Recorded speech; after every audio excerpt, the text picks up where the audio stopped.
मूसा का जन्म मिस्र में हिब्रू माता पिता के लिए उस समय हुआ था जब फिरौन ने आदेश दिया था कि सभी पुरुष हिब्रू बच्चों को मार दिया जाए।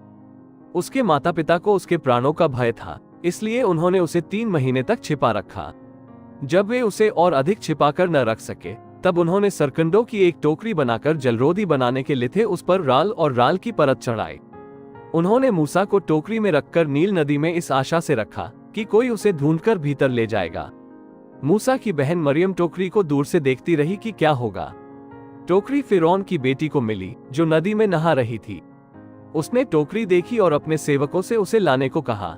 जब उसने टोकरी खोली तो उसने बच्चे को देखा और उसके लिए खेद महसूस किया।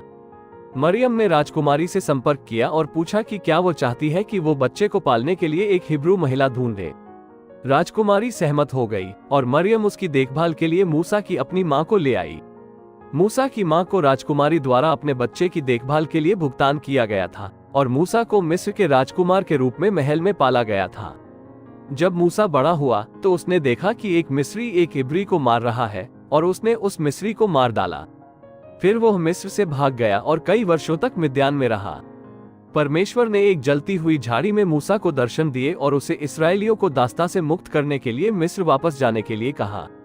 मूसा हिचकिचा रहा था, लेकिन परमेश्वर ने उसे फिरौन से बात करने के लिए अपने भाई हारून के साथ मिस्र लौटने के लिए मना लिया। मूसा और हारून ने फिरौन से इस्राएलियों को जाने देने के लिए कहा, परंतु उसने इनकार कर दिया।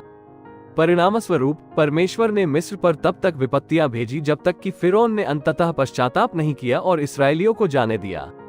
मूसा इस्राएलियों को मिस्र से बाहर और लाल समुद्र के पार ले गया, जहां उन्हें सीने पर्वत पर 10 आज्ञाएं और शेष व्यवस्था मिली।